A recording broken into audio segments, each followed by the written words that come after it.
matin. On fait le job le matin. OK, dans... J'essaie de lire. Bonjour les athlètes, ici c'est Pierre Zwartman et je suis avec... Mélanie Fortin. José Ross. Véronique Provencher. Elsa de Chevigny. Isabelle Pinsonneau. Jonathan Gauthier. Et Éric Pelleboire. Et il y a 3 minorités ici. Les hommes sont en minorité parce que c'est la célébration de la journée de la femme. Yes. OK? C'est pour ça qu'on a fait cette réunion-là. C'est grâce à Mélanie Fortin qui a toutes réuni les jeunes demoiselles ici pour ce podcast-là. Et donc, on va parler de ça. Et avant de... Et nous sommes qui? Et nous sommes... Tripod. Oh!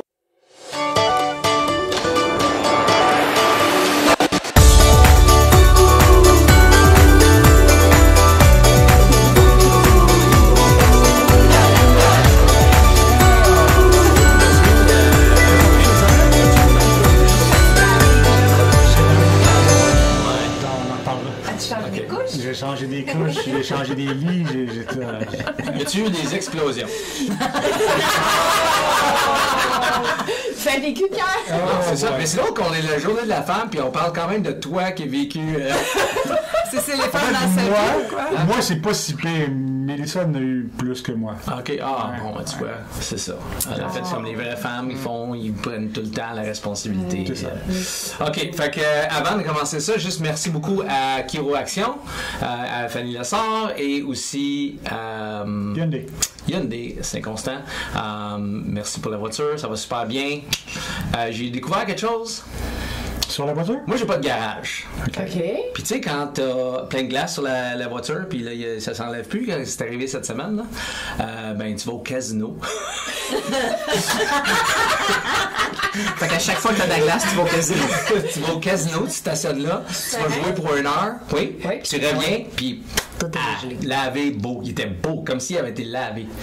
OK. Je pensais que t'allais dire, genre, c'est une auto électrique, je peux la réchauffer d'avance pendant qu'elle est branchée. La glace a tout fondu, puis il était propre, net. OK. Ça m'a coûté 20$. Alors, on aurait pu gagner de l'argent et faire laver la voiture dans le garage du casino. Fait que truc pour les gens qui n'ont pas de garage. Des fois, juste la laver aussi, tu peux... ça l'enlève. Non, mais quand il fait comme moins 15, c'est... Ouais. Ça gêne. Puis on va écouter une petite capsule de Fanny Lessard, qui est aux actions. Merci, Fanny! OK. OK. Oui, elle a fait des petites capsules d'1 minute. Oui. À toutes les 2 semaines. Ben oui, c'est vraiment le fun. Fait que celui-là était une bonne. Donc, on va commencer. Mélanie, c'est toi qui vas partir l'affaire. Nous autres, on s'en va. Ouais. Bye. Parce que justement, c'était ton idée. Je trouve ça fantastique. Puis justement, vous savez, peut-être que le monde ne savent pas, mais il y a plus que 50% du Club Orange, c'est des femmes. Non, plus de 50%. Plus de 50%. Wow, j'avais pas combien plus, là? C'est 54%. Wow. Exactement, femmes-hommes. Sauf que c'est encore plus les hommes qui font des événements de compétition que les femmes. Fait qu'il y a plus d'hommes qui participent aux événements que les femmes. Donc, les femmes sont dans le club, mais ne compétitionnent pas nécessairement. Ben, c'est proche, là. Mais est-ce que tu dénombres les événements du club? Ou Non, des événements en général. Mais en fait, qu'est-ce qu'on a déjà fait cette statistique-là en sprint puis en olympique, c'est pas mal égal. OK, fait que tu vas dans un événement comme à Tremblant, sprint, il y avait plus de femmes que d'hommes. OK. Olympique, c'est à peu près égal. 70%, ça bascule tout de suite vers 65%, c'est des hommes. Et Ironman, c'est 25%, c'est des femmes. D'ailleurs, c'est pour ça qu'il y a moins de slots pour les femmes pour aller on en déduit. Oui, parce que ça marche par pourcentage. Et voilà, fait que je passe la balle à Mélanie Fortin. Tellement fin, Pierre, tu m'avais préparé pour ça. Hein? Donc... Est-ce qu'on peut intervenir un peu quand même? Ben oui, comme d'habitude. Okay. En fait, le podcast est un mardi, 2 jours après la journée de la femme, et en fait, j'avais l'idée d'accueillir C'est quand la journée de la femme? 100%. C'est le 8 mars. C'est le 8 mars. C'est bon. Tu savais pas? Ben non, j'étais pas sûr. Parce que t'as dit mardi, puis là, comme c'est-tu mardi là ou l'autre mardi? Fait que là, on est... On va peut-être le passer avant la journée de la femme, fait que dis pas la date. Ah! C'est le 8 mars. Ouais, pourquoi c'est le 8 mars? C'est une bonne question. Ah, OK. Jonathan? Je vais checker ça. Monsieur Google. Jonathan va googler pendant qu'on... vas-y. Donc, en fait, puis moi, je trouvais ça le fun. Tu sais, je sais que quand j'ai intégré le podcast, j'ai eu beaucoup de commentaires à savoir, hey, c'est le fun, un peu plus de contenu féminin. Et là, on est 100% féminin. On va oublier les garçons. On va aller me chercher une bière pendant ce temps-là. D'ailleurs, t'as été bombardée de thèmes. Une fois que t'as fait ton entrée, je pense qu'on était plusieurs filles à t'envoyer des suggestions. Exactement. Donc, j'aimerais ça tout d'abord que chacune de vous se présente. On a 2 vétérans et 2 jeunes initiés au triathlon. Donc, tu sais, si chacune de vous pourrait se présenter puis nous dire un peu votre parcours, puis pourquoi vous avez choisi le triathlon, en fait, comme sport. Donc, qui veut commencer? La pionnière. Ah ouais, c'est moi la plus vieille, là. C'est ça. Mais Pionnière, pas plus vieille, pionnière. Ouais, c'est J'ai bien choisi. ça fait depuis 1999 que je fais du triathlon, donc 20 ans. Ça tombe bien, hein? C'est la 20e année. Comment j'ai commencé? J'ai toujours été bien sportive à l'école. Donc, j'ai fait de l'athlétisme, j'ai fait de la natation. Mais le vélo, je connaissais pas ça. J'avais jamais fait de vélo de ma vie. Big boy. Ouais. J'ai commencé... Non, mais... Quand j'ai commencé, après mes enfants, là, j'ai commencé à faire du vélo. J'ai pas recommencé à nager. J'ai pas recommencé à courir. C'est juste du vélo. Ben oui, j'ai rencontré un ami qui m'a initié au vélo. Puis j'avais 60 km dans le corps. J'avais jamais fait de vélo de ma vie. Puis là, il me dit, on s'en va faire Longueuil-Sherbrooke. C'était un 180 km. Puis j'avais un vieux vélo, en tout cas. Fait que j'ai dit, penses-tu que je vais être capable de faire ça? Non, tu vas être capable. Mais finalement, je suis quasiment la seule qui l'a fini. Ah, sérieux? Lui, il l'a pas fini? En tout cas, ça a été bien long, eux autres. Fait que là, t'as découvert quelque chose. Mais là, je me suis dit, j'aime ça, faire du vélo. J'ai commencé à faire du vélo, j'ai recommencé à courir, j'ai recommencé à faire de la natation qui a été tellement tough. Recommencer à nager, c'est où? C'est dur sur les bras. C'est ça qui est le plus dur, oui. Puis là, j'ai commencé avec le Try a Try de Sainte-Agathe. Ça fait longtemps, 99. Try a Try. Fait que dans le fond, c'est essayer. C'était comme 200 mètres de natation, 15 km de vélo, puis 3 de course, genre. Ah, c'est parfait, ça. Fait que, ça existe-tu encore? Oui, mais c'est Il y en a encore. Il y en a encore, Ça s'appelle triathlon découverte. Découverte. OK. J'ai commencé avec ça, puis après ça, j'ai fait Saint-Lambert. J'ai pu arrêter parce que j'ai aimé ça tout de suite en partant, je capotais. Vraiment, là. L'adrénaline. Ah, c'était mon sport. Qu'est-ce qui fait que t'aimais ça? C'est-tu l'adrénaline ou qui? La première fois que j'ai vu un triathlon, j'ai vu une fille sortir en wetsuit du lac de Sainte-Agathe. J'ai dit, c'est ça que je veux faire. Vraiment, là. Puis je me suis sentie vraiment bien. Aussitôt que j'ai commencé à faire ce sport-là, c'était vraiment pour moi. OK. J'aimais pas juste le vélo, j'aimais pas juste la course, puis j'aimais pas juste la natation, puis j'aime pas faire des courses de vélo, j'aime pas faire des courses de nage. Il faut que ça soit les 3. Mais tu fais quand même des grands défis de vélo. Ouais. Oui, qui est complètement différent. Les grands fonds d'eau. Oui. Mais le vélo, c'est facile pour moi. Je le fais pour encadrer mon boss. OK. Fait que... Ouais, je comprends. Puis qu'est-ce qui fait qu'encore 20 ans plus tard, 25 ans plus tard, t'en fais encore? C'est ma passion. 25 ans, 20 ans plus tard. J'aime accompagner les nouveaux, j'aime accompagner les gens. C'est la camaraderie aussi dans le sport, beaucoup. Oui. Me dépasser, puis je pense que je suis droguée du sport, je suis pas capable d'arrêter, j'aime ça. C'est bon pour... Puis quand que j'arrive sur la ligne de départ d'un triathlon, c'est... Je suis dans une liberté totale, j'adore ça. On a comme un ami qui vient de se joindre à nous. C'est Boston! Il s'appelle Allô Boston! Boston. Pour le moment, on entend juste ses pattes. C'est ça. Allô! Puis quel est... je vais poursuivre avec Véronique. Ouais. Véronique, j'aimerais ça voir, puis je vais revenir avec d'autres questions pour toi. dis-moi pourquoi, qu'est-ce qui fait que tu as débuté à faire du triathlon? Comment c'est arrivé? Puis, Ben moi, c'est ma deuxième année. Oui. Et c'est ma meilleure amie, Marie-Pierre Beausoleil, qui s'est inscrite en 2018, qui s'était donné l'objectif de faire un triathlon olympique. Puis elle aurait bien aimé ça que je m'inscrive avec elle cette année-là, mais pour moi, c'était un peu fou. C'était trop pour... je pensais pas être capable de faire ça du tout. Fait qu'on l'a regardé, je l'ai regardé aller pendant cette année-là, puis on est allé l'encourager à son triathlon olympique à Magog. C'est là qu'on a vu l'ambiance qu'il y avait, les gens du club. Moi, j'ai vraiment adoré ça. Puis, ça met une petite graine dans ma tête. Ouais. On s'est inscrit par la suite avec Martin au club de course à l'automne. Puis, quand est venu le temps du camp de Vegas, Marie-Pierre m'a à nouveau envoyé l'invitation subtilement. Elle dit, ça serait le fun que vous veniez. Puis là, je dis, bon, un camp de triathlon. Ouf! Pas rendu là dans mon cheminement. Mais on avait 3 semaines de vacances, fait que j'ai offert à Martin de dire, ben regarde, on va troquer une semaine de vacances pour aller faire le camp de triathlon. Puis lui, ça n'a pas été long, il a sauté sur l'occasion. Il s'est dit jamais, c'est mieux de le dire maintenant parce qu'elle ne me reposera pas la question une deuxième fois. Puis en janvier, on s'est inscrit au club. J'avais toujours fait un petit peu de vélo. Je ne suis pas une personne qui a fait de sport de compétition étant plus jeune. J'ai joué au soccer au secondaire, mais pas au niveau élite et tout ça. J'avais continué à faire du vélo. J'avais commencé à faire un petit peu de course. Fait qu'il restait comme la natation. Puis moi, c'était la diversité aussi de faire les 3 sports. Exact. C'est ça qui venait me chercher. OK. Puis, natation, comment tu as trouvé ça? T'avais-tu fait des cours de natation quand tu étais plus jeune? Oui, quand j'étais jeune, mais juste pour dire comme que les écussons ou les trucs de... OK. Oui, puis je me rappelle dans ce temps-là. La Croix-Rouge, là. Exact. Fait que j'avais fait les écussons. Pas non plus natation de compétition, rien de tout ça. Fait que revenir, ça a été pas si mal, mais c'est de faire du volume puis tout ça qui est plus demandant. Qui est plus demandant. Puis qu'est-ce qui fait que tu as poursuivi à ta deuxième année? Ben, je dirais beaucoup le fait d'être dans un club. Les gens, ça me motive parce que moi, toute seule, j'ai fait beaucoup de tentatives de m'inscrire dans des gyms ou des choses comme ça, puis j'abandonnais. J'y allais plusieurs fois, tu sais, dans les premières semaines, puis après ça, j'abandonnais. Puis je pourrais dire que c'est une des premières fois que je vais jusqu'au bout de quelque chose, puis que je recommence une deuxième année. OK. Ouais. Wow! Good! Elsa? Oui!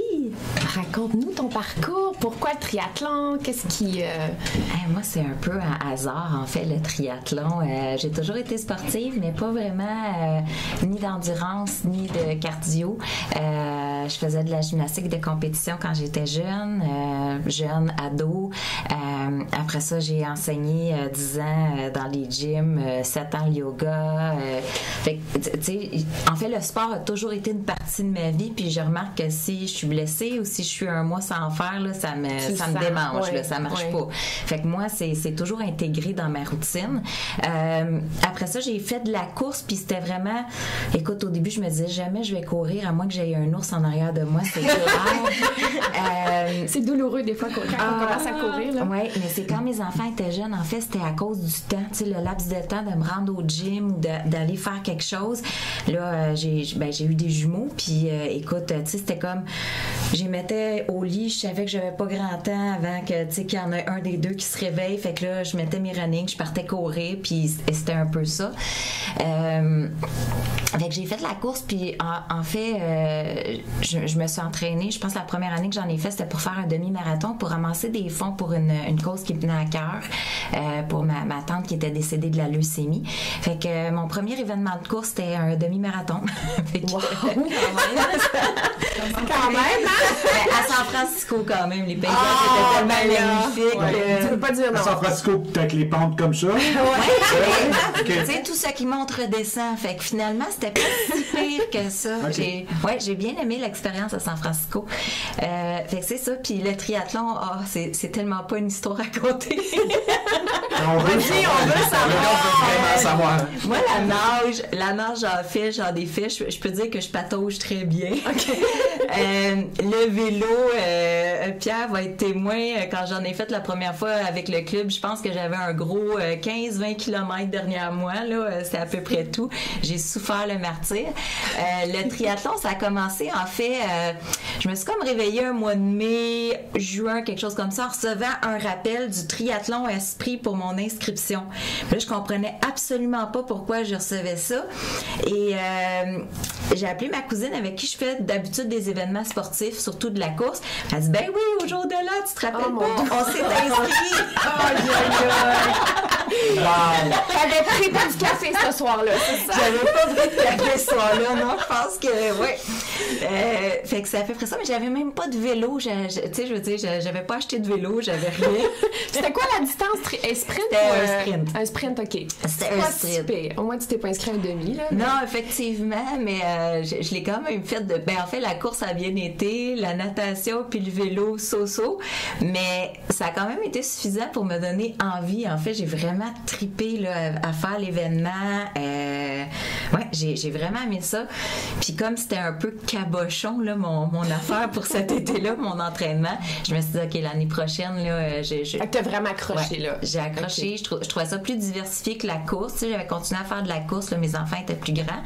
Puis ça tombait dans un moment de ma vie où mes enfants étaient plus grands, fait que je pouvais me permettre de prendre un petit peu plus de temps pour m'entraîner. Fait que j'ai décidé de m'inscrire avec le Club Orange et je ne le regrette pas. Écoute, merci. C'est super intéressant de voir... Est-ce que c'était un sprint, ton premier? Oui, un sprint triathlon Esprit. Fait que, oui.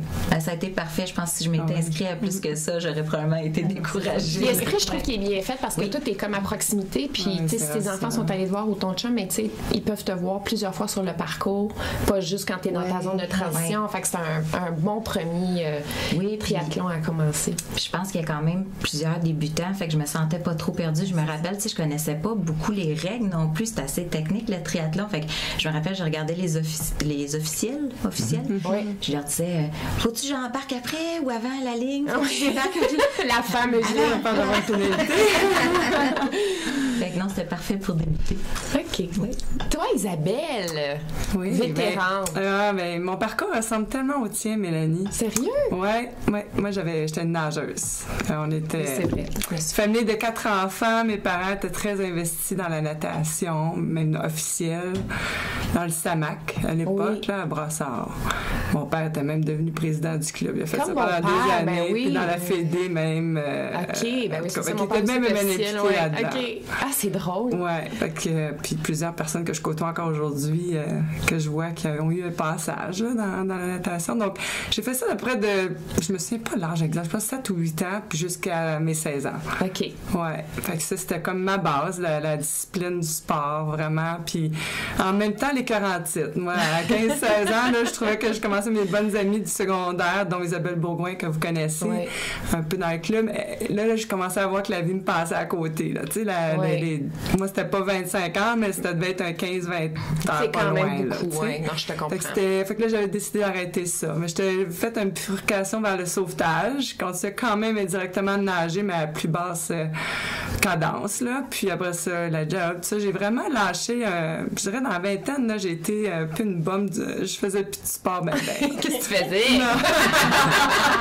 Ben, tu sais, je dis, encore secondaire, j'ai comme bifurqué un peu, je me suis dit, c'est vrai, le cross-country avec Isabelle. Justement, on faisait des courses à l'école secondaire 4-5, là, on faisait des cross-country ensemble. Fait qu'on avait, tu sais, une culture, les deux, du sport, mais on a lâché ça un peu. Fait que tout ça pour dire que je pense que c'est vers la fin vingtaine, là, j'ai comme dit, non, faudrait bien que je me remette à faire. J'ai repris goût. Justement, Isabelle était venue me visiter, j'habitais à Toronto à l'époque, elle dit, hey, on part courir. Je dis, c'est-tu malade, toi? Ça doit me faire 10 ans qu'on n'a pas couru.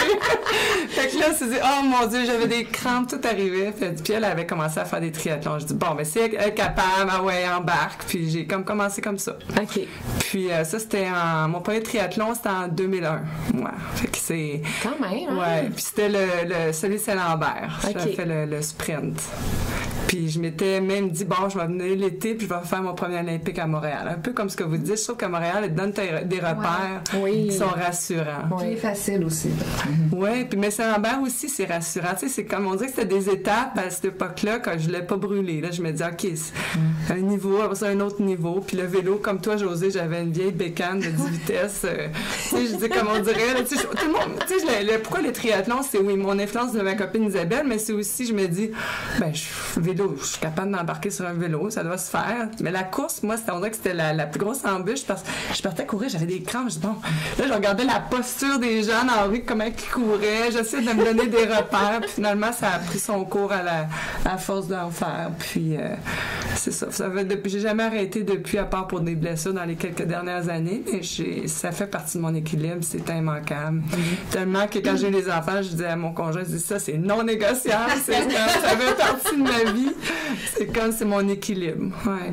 Puis parlons-en de cet équilibre-là, parce que tu sais, c'est quand même, je dis un équilibre. Souvent, on a dit que c'est un déséquilibre faire du triathlon. Vous avez des enfants, des amis, des vies professionnelles. Tu sais, comment vous conciliez tout ça en justement gardant un semblant d'équilibre? Comment avez-vous des trucs, mettons, à partager à nos auditrices et nos auditeurs qui pourraient être applicables? Qu'est-ce que vous en pensez? Oui, on a des hommes aussi autour de la table. C'est pas de mixer. Mais l'affaire, c'est que je trouve la question est bonne, mais c'est pourquoi que c'est différent pour les femmes? Tu sais, c'est comme est-ce que c'est égal? Mais est-ce que c'est différent est-ce que pour les femmes femmes? athlètes et femmes hommes athlètes, c'est-tu les mêmes défis? C'est-tu les mêmes affaires? Moi, j'ai l'impression que non, mais est-ce que vous voyez une différence ou vous sentez une différence par rapport à ça? Ben, moi, j'ai pas senti de différence parce que j'étais monoparentale. OK. Fait que avec les enfants à temps plein? Ben, pas mal à temps plein. Pas mal à temps plein. Pas mal à temps plein. Quand même. Mais je me suis organisée dans le sous-sol. Moi, j'étais organisée, là. Puis les enfants, ils écoutaient leurs films, puis moi, je courais, puis je faisais mon vélo, puis j'étais vraiment... Il y a des années que j'ai coursé, que je n'allais jamais m'entraîner dehors. Je pouvais pas. Non, c'est ça. Mais ça a été les meilleures courses de ma vie. Fait que ça fait pas de différence si t'entraînes vraiment dehors ou en dedans. Ouais, je comprends. Fait que quand quelqu'un qui dit qu'il peut pas à cause qu'il y a des enfants, ben c'est pas vrai. Parce que quand tu veux, tu peux. Tu peux toujours trouver des solutions justement pour... La rigueur, c'est de la rigueur. Je suis d'accord avec ça parce que c'est drôle, le monde trouve tout le temps du temps pour écouter leurs séries télévisées, Fait que, tu sais, c'est de mettre tes priorités. Puis moi, ben, c'était le sport. C'est vrai que je suis comme tout le monde, là, je pense. À un moment donné, ça me fait plaisir de s'asseoir. Mais moi, en fait, je me demande jusqu'à quel point c'est pas moi-même qui me mettais la pression. Pierre, tu disais des fois, c'est peut-être plus tu sais, on dirait que c'est plus soit occupé, les enfants, c'est plus pour la femme versus l'homme. Mon chum, quand on a eu les enfants, lui, c'était non négociable. Il faisait son soccer, là. C'est un joueur de soccer. Il triple là-dessus. Puis moi, j'avais l'impression que je prenais du temps de famille. Fait que je trouvais ça beaucoup plus difficile. Fait qu'il y a eu une époque, comme je disais, j'essayais de trouver des choses courtes qui empiétaient pas sur le temps avec les enfants. Mais c'est moi parce que mon chum m'a jamais rien dit par rapport à ça. Fait que c'est vraiment une pression que je me mettais moi-même. Puis j'ai encore des fois Comme souvent, on se met la femme des pressions. Oui. Puis j'ai encore souvent les gars, on se met pas ces pressions-là. Non, mais c'est ça. On a quand même le modèle traditionnel qui nous revient. Là, on est de la génération, probablement pas que nos mères travaillaient pas nécessairement à temps plein. Fait que par défaut de ça, je pense qu'on a un peu en mi-chemin de deux modèles. Oui, c'est bizarre parce que moi, en fait, j'ai été élevée par mon père uniquement. Fait que, c'est juste mon père. Mon père cuisinait, travaillait pas. Fait que c'était vraiment, tu sais, j'ai eu un modèle complètement différent. Ah, c'est intéressant. Oui. Puis en même temps, mon père m'a toujours dit que ben je pouvais tout faire dans la vie. Tu sais, bon, OK, moi, j'ai reçu des coffres à outils là, comme cadeau quand j'étais jeune. C'est vrai? Oui, tout à fait. Oui. T'avais quel âge? J'ai été élevée par mon père à partir de 7 ans. Puis, je dirais que j'ai reçu des microscopes, des coffres à outils. Mais c'était correct ou c'était comme l'idée de ton père? Je pense que mon père connaissait pas d'autre chose, en fait. Mon père, il avait grandi juste avec des garçons. C'est pas nécessairement ce que tu voulais, mais c'était pas des mauvaises intentions, c'est juste que... Non, en même temps, je peux pas dire que j'ai connu d'autres choses. On restait un peu en campagne, puis fait que moi, je faisais des cabanes dans les arbres, puis... En fond, la question, c'est pourquoi pas? Parce que l'affaire, c'est que on a... Oui, les filles, c'est les filles, les gars, c'est les gars, mais une fille peut aimer les outils, puis les microscopes, puis des choses comme ça.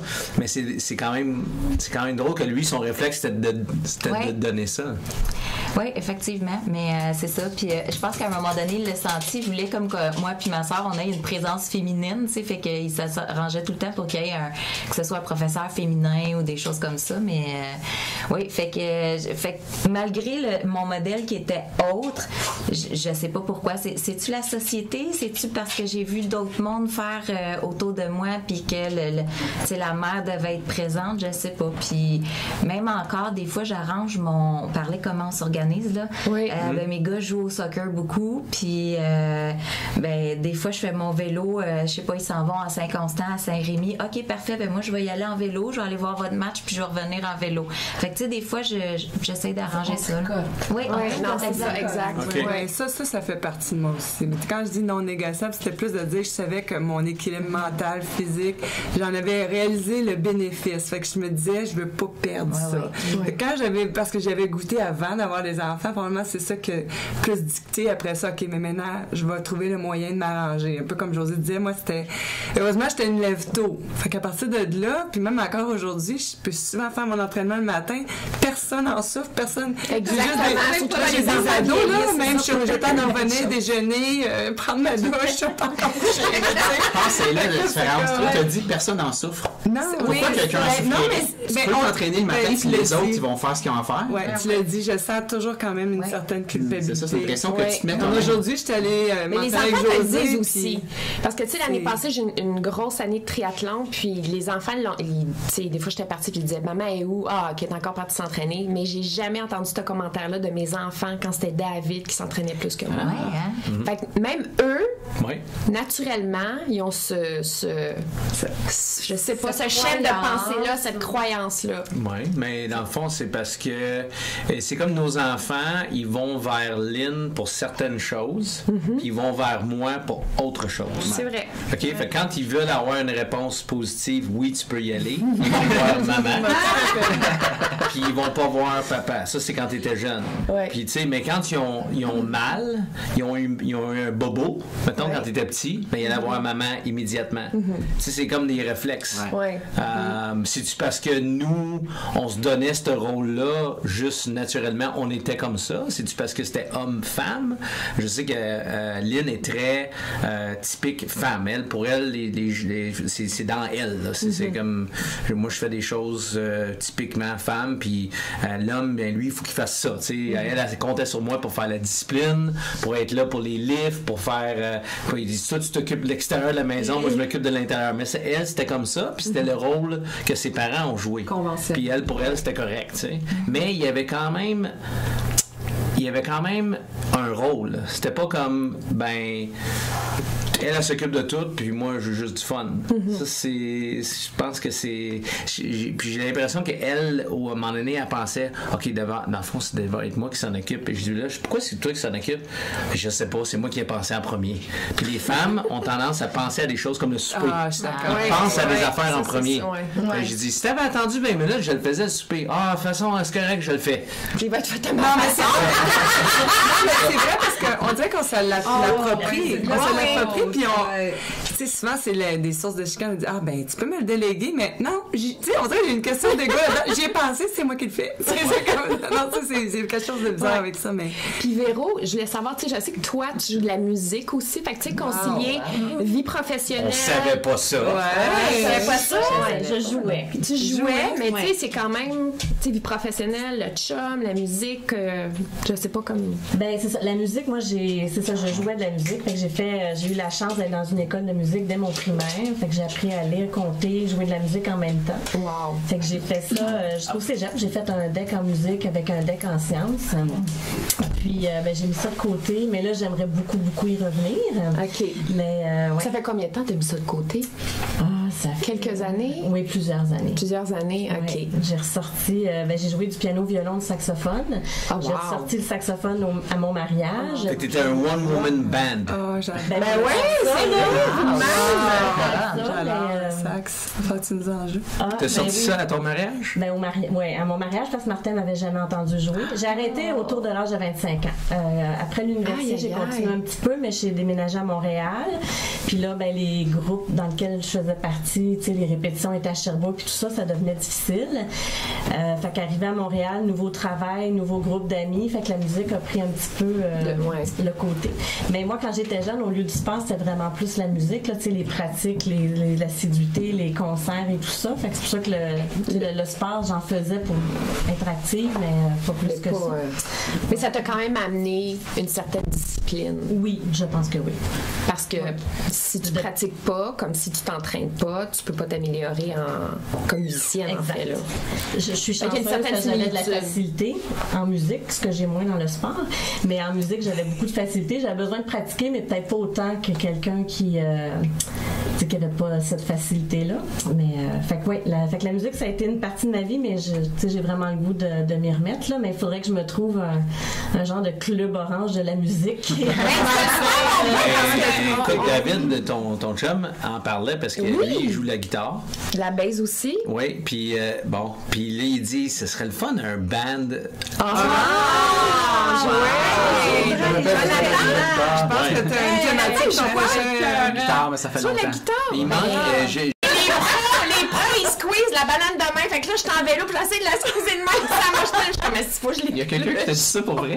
Ça a l'air d'une recette pour un désastre en vélo, ça. Fait que j'ai mangé ma banane et en tout cas, ça m'a. Je le mets maintenant dans mon. L'autre truc que je peux juste donner, c'est moi quand je fais des courses, je regarde même pas ma vitesse sur le vélo, je regarde ma cadence. Tu vas avec ta cadence. Ce qui m'est arrivé, c'est une amie, Annick Dufour, qui nage avec nous, qui est une super cycliste. Elle a fait des triathlons de longue date, puis elle était devenue cycliste plus compétitive. Puis elle me regardait rouler ensemble, on allait dans les champs à Saint-Philippe, whatever. Elle disait, tu forces trop. Puis même Pierre me le disait, j'allais sur la piste, genre, c'est ça que j'ai levé le Isabelle, arrête de pousser. Tu cadençais pas assez? Je cadençais pas assez, puis fait que tellement que dans mes courses, je regarde même plus, disons, 70-80, mais là, je regarde, faut pas que je descende en bas de 90. Là, tu sais, je me disais, fait que sinon, l'autre affaire, c'est que tu te brûles, après ça, t'arrives à la course, puis t'as plus de jambes.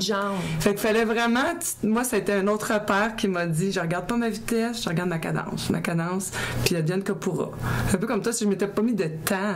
Tu te donnes des barèmes, mais c'est pas comme, tu sais, ça vient, c'est des petits éléments. Surtout pour une femme, parce qu'on a beaucoup de fluctuations hormonales, nous autres. Ouais. C'est pas comme vous autres, là. Nous autres, on a la vie facile. Mais on va le dire, là. Non, mais je vois vraiment une approche différente dans la manière que vous dites ça. Tu sais, vraiment comme d'approcher ça avec humilité. Tu sais, j'ai l'impression que les gars, on est tout le contraire. C'est comme, je m'en vais au yoga, puis je vais te namaster ça d'aplomb. Mais je pense que c'est il y a une question d'ego. D'hormones. On est moins compétitive? Je sais pas, je pose la question parce que... En tout cas, moi, je dirais non fucking way. On est moins compétitif. Ben, moi, parce que je me Elle jouer au water polo au-dessus? Je manquais me déchirer une épaule. J'allais dire, moi, je suis moins. Ouais, non, moi, c'est drôle, hein. Pour moi, c'est. Ben, d'un, moi, j'aime les entraînements. Là, je retiens pour la cadence parce que c'est encore un peu chinois pour moi. Ben, je commence, là, mais je peux pas te dire que l'été passé, sur mon vélo, j'ai regardé la cadence, là. Moi, c'était. Est-ce que tu te compares? Non. Est-ce que quand tu finis un événement, mettons tu finis un événement, tu regardes voir qu'est-ce que les autres ont fait? Non, je regarde moi. OK. Est-ce que tu connais tes temps par cœur? Non plus. Fait que ça se peut que tu sois pas compétitif. Quelqu'un qui est pas compétitif, c'est Alejandro. C'est un gars. Il n'est pas compétitif. Alejandro Sandoval, il est pas compétitif. Parce que tous les traits d'une personne non compétitive. Une personne non compétitive, son but souvent, c'est juste de compléter. Ouais. Son but, c'est. Il regarde pas les temps. Et si tu demandes à Alejandro les temps qu'il a fait dans son passé, il a aucune espèce d'idée. Il est prêt à prendre des photos, des selfies pendant un événement parce que ça y tente. Fait qu'il est juste heureux de faire du sport. T'sais. Puis ça, je pense que que c'est pas tout le monde que ça. Moi, je pense que quand t'es compétitif. Puis faire semblant que tu l'es pas, là, ça, c'est pas une bonne chose, parce que tu te mens à toi-même, là. Tu sais, moi, je suis beaucoup moins en forme, mais je suis encore compétitif. Ben, t'es compétitif envers toi-même ou envers les autres? Oh, non. Moi, là, oui, je suis envers moi-même, mais je regarde quand même ce que les autres font. Je veux dire, si je vois quelqu'un que moi, je pense que je devrais être plus vite que cette personne-là, je me dis, OK, bon, là, c'est pas normal, la personne m'a battu, qu'est-ce que j'ai fait? Hein? Fait que là, je vais essayer de travailler fort, mais c'est quand même une compétition saine. Tu sais, je suis capable de dire à quelqu'un, ça, c'est l'avantage des gars, si on est capable de dire à quelqu'un, un autre gars, dire, hey, je t'ai eu, hein, cette fois-là, où tu m'as eu, puis là, la prochaine fois, je vais t'avoir. Qu'est-ce que je pense que les femmes ont plus de misère à faire?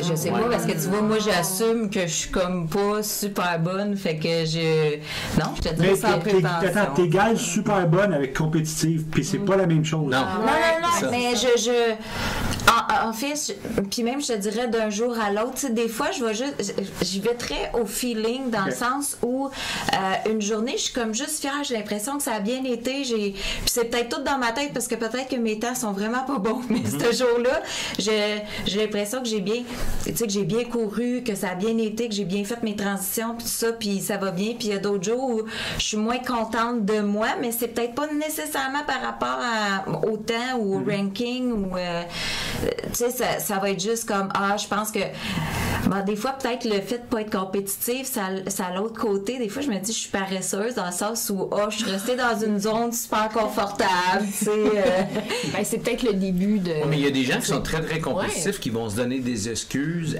avant l'événement pour dire, je suis pas trop en forme, j'ai pas bien dormi, puis c'est comme se préparer à si ça va pas bien. Ça va pas bien. Okay? Ça, c'est typique. Mais les gens non compétitifs, il y en a pas beaucoup. J'en ai pas rencontré beaucoup. Les gens, ils vont dire, moi, je suis pas compétitif. Écoute, mon beau-père qui a 88, il fait en semblant qu'il est pas compétitif. Encore aujourd'hui, il joue au bowling, puis là, il dit ses scores, puis il dit, je suis pas compétitif. C'est faux. Je vais donner une idée. Es-tu compétitive? Envers toi-même? Je vais dire oui, mais je suis consciente de mes moyens aussi. OK. Tu sais, je vais aller voir mes résultats, mais tu sais, je sais où je devrais me situer aussi. Là. OK. Mais de dire pas compétitif, effectivement, je pense pas pouvoir dire ça. OK. Mais envers moi-même aussi, là, tu sais, je me fixe certains petits objectifs sans être des grands.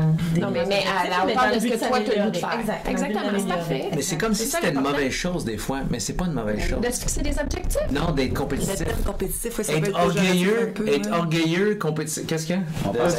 Ça va comme ça. On va le tenir, c'est correct. Tu sais, l'orgueil, être orgueilleux, ça peut être vu comme quelque chose de mauvais. Non. Être compétitif, ça peut être vu comme mauvais. Non. Puis chez les femmes, on dirait que être compétitif ou être compétitive ou être orgueilleuse, c'est comme un caractère qui est pas voulu chez les femmes. Moi, j'ai beaucoup entendu ça. Pas voulu, on veut pas cette étiquette-là ou que... Exact. Tandis qu'un gars, être compétitif et orgueilleux, mais je sais pas il est compétitif. Mais je sais pas si... elle est compétitive. Mais c'est ça, exactement. C'est pas c'est le regard des autres sur toi. Oui. Et non toi par rapport à... Oui, parce que les gars, on va être compétitifs, on va se rentrer dedans, puis on va se dire, hey, c'est le fun, hein? Il y a pas de grosse différence d'ego, parce que tu parlais tantôt qu'il y a beaucoup plus d'hommes qui font l'Ironman, mais les femmes sont plus fortes en endurance, fait que ça devrait être l'inverse. Oui. Fait qu'on le fait juste par ego. Je sais pas. Non, je pense que c'est une question que on disait tantôt, l'homme ça se permet des choses que la femme a aussi des blocages. Nous, on se donne le temps de le faire. Puis les femmes, ils se disent, j'aurais jamais le temps de le faire. Peut-être. Ou peut-être que c'est quelque chose qui leur fait peur. Peut-être qu'ils n'ont même pas Ils n'ont juste pas le goût. de faire ça. C'est ça. Toi, tu t'es déjà qualifié pour qu'on a. Puis tu as dit, je suis contente, mais je n'ai pas voulu y aller. C'est ça. Félicitations. Oui. Elle dit, je veux pas faire de Moi, je pensais que tu pouvais comme, tu sais, mettons, les enfants puis tout ça. Je me suis classée souvent, mais je vais... C'est pas quelque chose qui venait de m'appeler. Mais cette année, par exemple... Oui, parce que là, je vais faire l'Ironman de Maryland. Puis là, je vais avoir 1 an pour aller à Hawaï. Fait que Parce que Club je faisais Orange, on va toujours aller Tremblant, l'encourager. puis là, ça me donnait comme 6-7 semaines. Oui, c'est back à back Tremblant. Ouais, rendu là, puis il fait noir, tu t'entraînes tout seul, ça, j'aime pas ça. Fait que Maryland, c'est en novembre? C'est en septembre. Septembre, OK. Parfait. Fait que ça te Puis fait pour l'autre année après. C'est-tu le même que Louisville. Sainte-Marie a La ligne est fait? Louisville, elle, c'est en octobre à Louisville, Kentucky, mais même chose. Elle, c'est un peu plus tard. OK. Solange C'est ça. Solange Bédard, elle aussi, elle veut se qualifier, puis elle va aller au même événement, je pense. Ouais. Puis elle s'est qualifiée dans les 60 ans. Fait qu'elle, c'est ça qu'elle veut faire. Mais il faut qu'elle finisse première. C'est ça qui arrive chez les femmes, vu qu'il y a beaucoup de femmes qui font l'Ironman, il faut finir première ou deuxième. Puis 60 ans, c'est première. That's it. Fait que s'il y a une femme extraterrestre de 60 ans qui finit à la Josée, elle fait partie des extraterrestres. Attends, justement, parlant d'extraterrestres, pour nos vétérans, quand vous avez commencé, est-ce que vous vous sentiez extraterrestre? Parce que c'était un sport qui n'était pas vraiment connu au début des années 2000, fin 90. Comment vous avez vécu ça, votre rentrée au triathlon comparé peut-être aux Il y avait nouvelles plus d'hommes à ce moment-là, c'est ça? Peut-être aussi, qu'il y avait plus d'hommes. Non, mes repères, moi, c'était des femmes. Fait qu'on dirait que c'était correct parce que c'était des copines que j'avais. Tu sais, j'avais Natacha Cassivi qui en faisait depuis longtemps. Il y avait toi. Tous, il y avait des bonnes. Mais toi, tu ne connaissais pas personnellement? Oui, ben t'es côtoyée. Non, je les connais pas. Parce que toi, Isabelle, ton modèle, c'était Josée, Sybille Brault. Mais non, j'ai rencontré après, Josée. Ouais. OK. Fait que c'était qui ton modèle femme Ben, pour dire je m'en vais faire du triathlon? Ben, c'était ma chum Isabelle qui l'avait fait avant moi. Puis après ça, ben, dans les premiers événements, je croisais Natacha Cassivi, Annick Dufault, puis rapidement après, j'ai croisé Josée. C'est au Club des maîtres de Brossard, là. J'avais 2-3 ans, j'en faisais. Puis je voyais Josée sur le parcours. Je me souviens, une fois à Maga, que j'ai dit, aïe, non, mais tu sais, puis je la connaissais pas, puis j'avais le goût d'aller la voir. Là, vous avez rendu les grands amis. Là. Ouais. Ça, c'est fascinant, parce que même chose avec toi puis Mélanie Tremblay, ça fait même pas 9 mois que vous connaissez quasiment, là. C'est une grossesse. Puis vous êtes comme des sœurs. Oh oui, c'est comme si on s'était toujours. C'est fascinant parce que, tu sais, moi, je pensais que vous. Pourtant, je devrais savoir l'histoire, mais je pensais que vous connaissez tout le temps.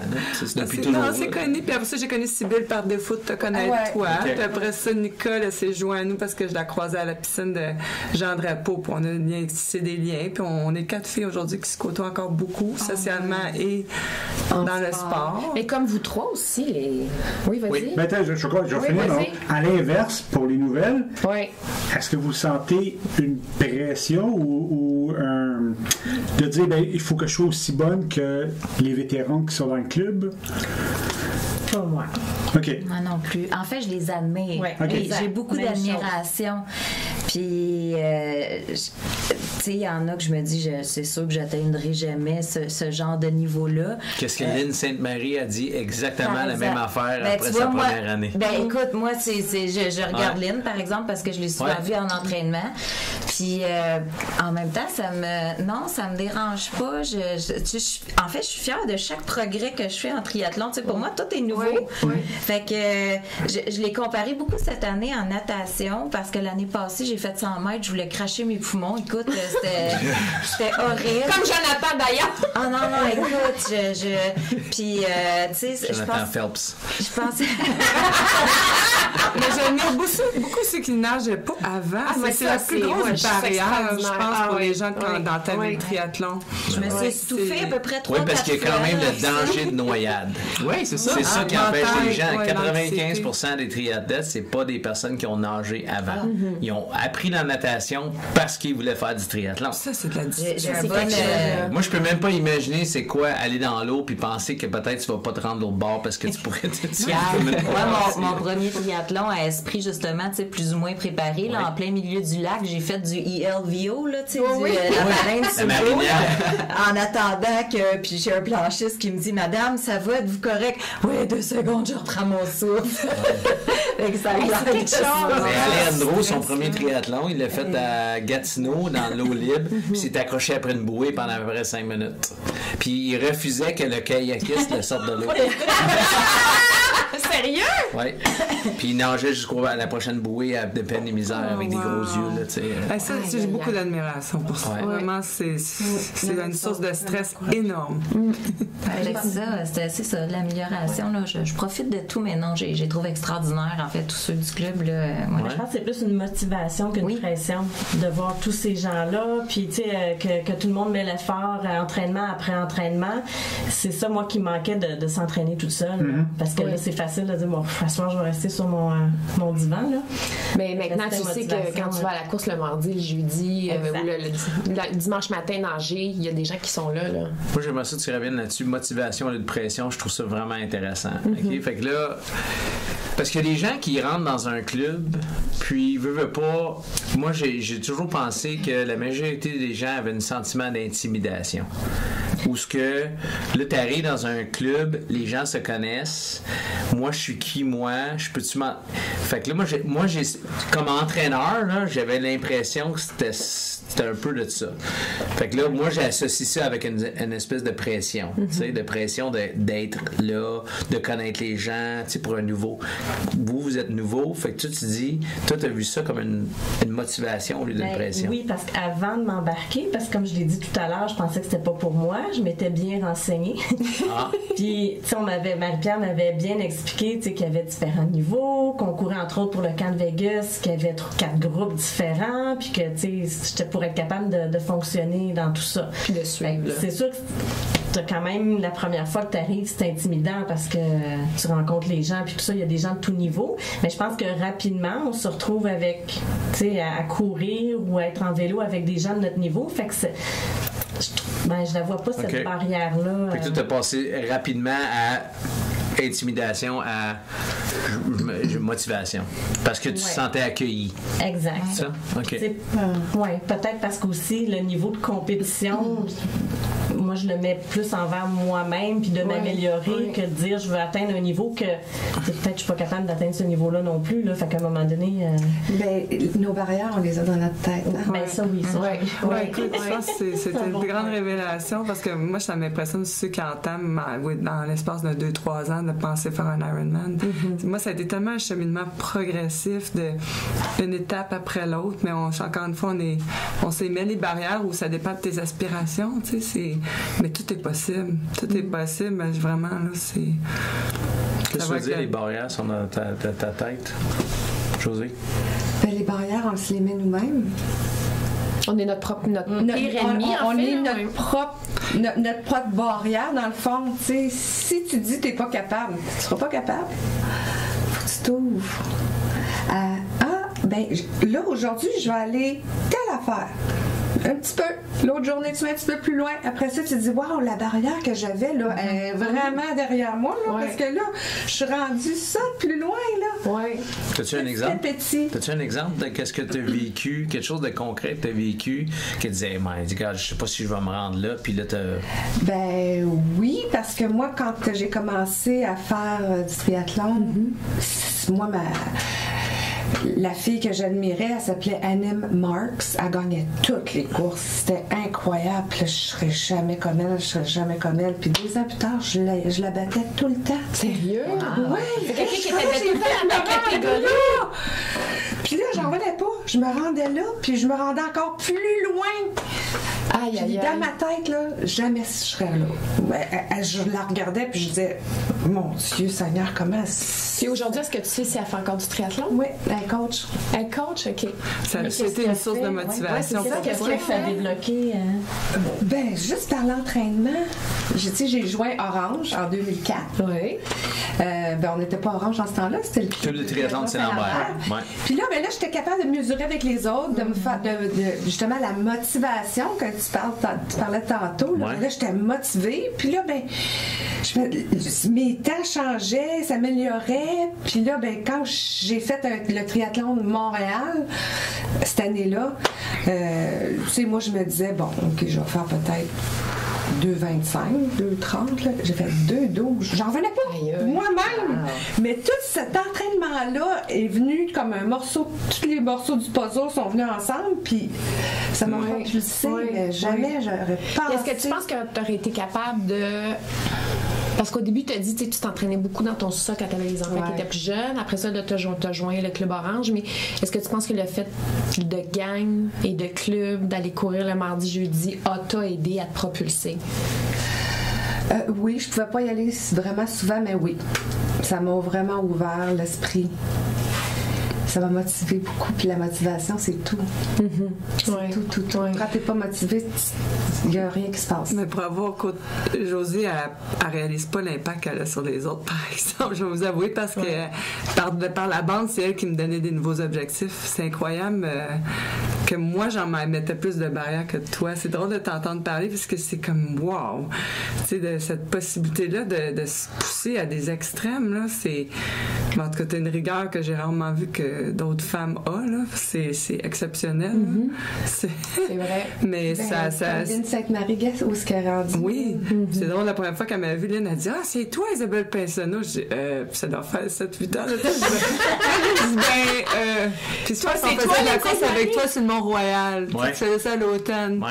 Puis regarde, aujourd'hui, c'est clair. C'est comme elle me clenche vers elle. Là, c'est comme... Mais elle était tellement humble aussi. Puis probablement elle me voyait dans les courses, probablement pas loin d'elle. Puis un peu comme toi, probablement, elle devait se dire hey, mais compétitive. Oui. Ça, c'est Lynn. Très silencieuse, encourage tout le monde, d'un talent incroyable. Puis là, elle s'est pas pulsée depuis des années, depuis 2-3 ans, Lynn. C'est incroyable. Mais tu sais, quand on parle de constance, compétence puis confiance, OK? Lynn a été à un endroit où elle était très compétente, OK? Elle était bonne athlète, mais elle savait pas. Ben, c'est ça. OK? Puis là, à un moment donné, elle a réalisé quelque chose de personnel d'elle-même, une performance qu'elle pensait jamais être capable de faire. Et à ce moment-là, c'est là qu'elle a commencé à fixer des objectifs par rapport à des personnes qu'elle se disait je pense que je serais capable de le battre, cette personne-là. Je pense que je serais capable de le dépasser. Mais c'est venu seulement après qu'elle a brisé la barrière mentale d'être capable de faire, puis c'était vraiment mental parce que physiquement, elle était là. Mais mentalement, elle ne le croyait pas. Puis aujourd'hui, Lynn a carbure à s'entraîner avec du monde parce qu'elle en a besoin, parce qu'elle, sa motivation passe par là. Elle dit si je suis tout seul, à un moment donné, je me perds. Mais elle, c'est comme ça. Puis là, qu'est-ce qu'elle fait, c'est qu'elle se fixe une personne à dire OK, cette personne-là, je vais essayer de faire mieux que cette personne-là cette année. Et puis c'est drôle parce que quand on en parlait, moi, je fonctionne exactement de la même façon. Toute ma carrière, je fixais une personne que je me disais cette personne-là est plus vite que moi. J'aimerais ça être capable de le battre. C'est ça que je me fixais comme objectif. Puis là, après ça, ben, si je réussissais, ben là, c'était une autre personne. Tu sais, puis que moi, j'ai eu le même cheminement que toi, Josée. Il y avait une personne, je me disais, hey, jamais que je vais être capable. Puis là, à un moment donné, je me disais, là, je m'approchais de plus en plus dans les courses. Là, j'ai fait, wow, attends une seconde, il se passe de quoi, tu sais. Mais cette personne-là, après, m'a avoué que lui, il avait peur parce que je l'approchais de plus en plus. C'est très subtil. Ouais, c'est ça. Fait que tout le long, il disait un jour, ce gars-là va me dépasser. Mais moi, je ne savais pas. Peut-être avoir su, ça aurait accéléré mon processus, tu sais, parce que je pensais qu'il était inatteignable. Mais je trouve que c'est intéressant que. Qu'est-ce que je trouvais intéressant, c'est que c'est pas parce que tu es une fille que tu peux pas avoir les mêmes désirs compétitifs ou tu sais, les gars, c'est reconnu pour être cocky. Pourquoi une fille peut pas être cocky? Ça se fait pas. Non, il y a une délicatesse. Non, une fille. Mais mettons une fille cocky, là, c'est sûr qu'elle se fait bien plus ramasser qu'un gars. Parce qu'il est mieux d'être hypocrite? Non! C'est juste la nature humaine. Une fille cocky, elle va se faire rejeter du lot, là. OK. Mais par rapport à un gars. Elle va se faire rejeter du lot tes autres filles? Oui. Non, même des gars, moi, je crois. Non. Il y a comme un fait de gars. Les gars, quand on voit des filles cocky, les gars, on dit elle a du caractère. Les gars, on se dit, quand on voit une fille cocky, on dit elle a du caractère. On aime ça, on admire ça. Quand on voit. C'est drôle parce que mon conjoint disait souvent ça. Il dit Caroline, t'es trop humble. Ben ouais, là, je cherche pas ça, je m'en sac. Ouais, moi j'admets ça en fait chez les gens. Ben, en fait, même chez les filles, je trouve ça le fun, celles qui ont un petit peu plus de tour puis tout ça. Puis des fois, justement, je le disais tout à l'heure, des fois je trouve que ça me manque. Là, j'ai envie de me dire, ah ouais, il y a ça, là, force-toi le derrière un peu. Puis, ça va donner une pression. Je sais pas. Tu sais, les gars, on va se dire, ouais, tu veux te casser, t'es plus capable de faire tes burpees, puis on rit de ça. Qu'est-ce que t'en penses? Qu'est-ce que vous en pensez, Eric et Jonathan? Vous êtes très différents de monsieur ici, là. Là-dessus, je suis pas mal comme Pierre, puis je pense que c'est vrai. C'est pas tout le monde, évidemment, mais je pense qu'il y a plus une majorité de gars comme ça, oui. On est juste de même. J'haïs le monde coqué. Ah oui? J'haïs le monde moi coqué. aussi. Donc, Laurent. Oui, ben... Bien annoncé, Deux secondes. Laurent, il est très connu. Dans un format compétitif, j'aime pas ça. Ouais. Effectivement, ça me turn off. Là, Fait que est-ce que tu t'écroules face à ça ou tu dis. T'as juste pas d'intérêt, je pense. J'ai pas d'intérêt. C'est ça? Ok, ça t'intéresse Ça pas. t'attire m'intéresse pas. pas. T'as pas le goût de Parce que les gars vont dire si t'es cocky puis t'es capable de le backer, c'est correct.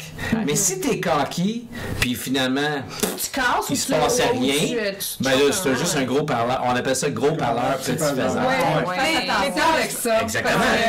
Fait que Laurent, il va sortir son cockiness quand c'est le temps. Mais il va le dire. Il va le dire haut et fort. Il dit Je t'aime pas ça. Ben, j'aime pas ça. Mais 2 secondes. Mais c'est correct parce que je comprends pourquoi Laurent il fait. Laurent il fait parce que il en a besoin pour gagner. Lui, il vise je veux gagner. Ouais. Puis c'est clair. C'est clair, il met ça sur la table. Oui, mais il va faire ça verbalement. Qu'est-ce que je dis, c'est que les femmes, les filles, ont tendance à pas. Ils sentent la même affaire, mais ils verbalisent pas. Tu sais, ils gardent ça pour eux. Ah oui, totalement. Même dans ma vie professionnelle, c'est comme ça. Je veux gagner, je le garde pour moi. Est-ce que ça a rapport avec la proximité? Tu sais, mettons, là, je vais dire, comme je dis, mais je suis pas super compétitive, mais avec ma cousine ou, tu sais, avec quelqu'un de très proche, peut-être que je ferais comme, let's go, tu sais, on va voir qui c'est qui est capable de challenger l'autre. Alors que, peut-être que, tu sais, je regarde dans le club, il y a peut-être des personnes avec qui je serais plus à l'aise, puis d'autres pas pantoute. Ça aurait l'air déplacé. Parce que c'est toujours plus facile de battre quelqu'un que tu connais que quelqu'un que tu connais pas. Quelqu'un que tu connais pas, tu le connais pas. Fait que tu n'as pas de sentiment envers cette personne-là. Mais quelqu'un que tu connais, que tu n'aimes pas trop, là, c'est le fun. En fait, moi, je trouve que c'est le contraire. C'est plus le fun quand tu connais la personne. Oui, c'est ça que je dis. Non, mais quelqu'un que t'aimes aussi. Ah non, mais quelqu'un que t'aimes, c'est pas grave, tu l'as battu puis on se donne la même, c'est beau. Mais quelqu'un que t'aimes pas, là. Tu sais, quand en tout cas, moi, c'est le même. Quelqu'un que j'aime pas, là. Mais tu vois, yes! On l'a eu! En septembre, on est 3 couples d'amis qui ont fait un triathlon en équipe. Oui. OK? Il y a juste moi puis David qui se fait du triathlon dans ces 2 équipes-là. Fait qu'on a fait une équipe de gars et une équipe de filles.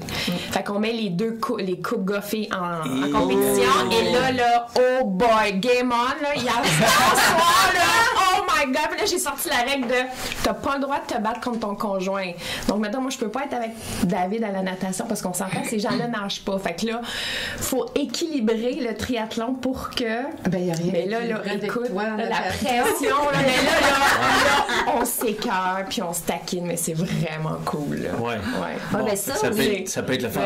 Ça, je trouverais ça drôle. Mais tu sais, quand je te parlais de mon côté non compétitif, moi, je serais plutôt du genre à faire comme ah ouais, t'es capable de me battre! Mais tu sais, des fois, une compétition de scène, ça te propulse encore plus loin, tu sais. Je veux dire, si... c'est drôle parce que Patrick Beauregard, il en parlait, il était au Amphit avec toi. Ah! Justement! Avec toi et Mélanie Tremblay. OK? Puis là, à un moment donné, il commence à faire des exercices, une affaire de burpees puis whatever. Non, il est à côté de moi. Oui, puis Mélanie a dit, tu y vas pas mal fort parce qu'il est en train de clencher Mélanie. Non, il ne clenchait pas. Non. On était égal de on était non, il ne clenchait pas, c'est ça que c'est Fait que lui a eu bien du fun à savoir que ça t'énervait, que lui était capable. Lui, il a lâché 2 fois parce que il partait à rire, puis il était je arrête de parler, moi je continuais, je m'y arrêtais. Ça, c'est drôle, l'histoire n'est pas pareille. C'est vraiment intéressant. Madame Mélanie Tremblay, bon, c'est quoi. On a eu bien du fun. Ben, est-ce que les filles sont aussi compétitives que les garçons? Moi, je dirais oui. Moi, je pense que non. C'est peut-être une question d'individu plutôt que de sexe. Et voilà. Puis est-ce que vous avez le droit d'être compétitive? Oui. Ben moi, oui. Je pense que oui, malgré tout. Là, je pense que oui. Tu sais, je regarde juste mes 2 garçons. J'ai 2 garçons. J'ai 2 garçons en sport. J'en ai un très compétitif, puis l'autre pas pantoute. Fait que je pense que c'est plus une question d'individu que d'autre chose. Mais socialement, vous avez raison quand même que des fois, ça passe un peu moins bien, je trouve, socialement, chez les filles que chez les garçons. Est-ce que il vient de le démontrer. Est-ce que c'est quelque chose que vous voyez qui va changer avec le temps? Ou que, parce que là, on a parlé de notre passé, nos parents, comment ils étaient. Puis je veux dire, les générations ont changé. Là, la mère est plus à la maison. Là, tout le monde travaille, tout le monde a des carrières, tout le monde a des objectifs. Je trouve que les femmes prennent de plus en plus de place dans la société comme personnes importantes pour toutes. Là. Je veux dire, c'est pas... ça a vraiment complètement changé. Aussi, même professionnellement. On dit souvent que le prorata des femmes dans la haute direction est pas assez. Mais ils veulent, les filles, c'est juste qu'ils veulent pas lâcher sur le reste, parce qu'ils veulent garder le reste en équilibre. C'est souvent ça le plus gros blocage. Je pense pas que c'est un manque d'aspiration oui, je pense qu'ils sont compétitifs et tout, mais c'est un équilibre qu'ils cherchent peut-être plus qu'un homme va chercher. Mais il y a ça, mais aussi encore pour travailler avec des membres de la haute direction, il y a aussi des fois des mouvements plus naturels qu'on va plus donner à un homme qu'on va donner à une femme. Ça, c'est... je pense qu'il y a encore beaucoup de tabous Même si on met des plans de développement, on met la femme de l'avant, on veut accélérer leur développement beaucoup plus, qu'on met beaucoup plus d'emphase sur leur développement, exemple qu'un même bassin d'hommes. Mais au bout du compte, il y a quand même plus d'hommes qui se font nominer dans des rôles de haute direction que des femmes. C'est-tu parce que les hommes verbalisent leur ambition?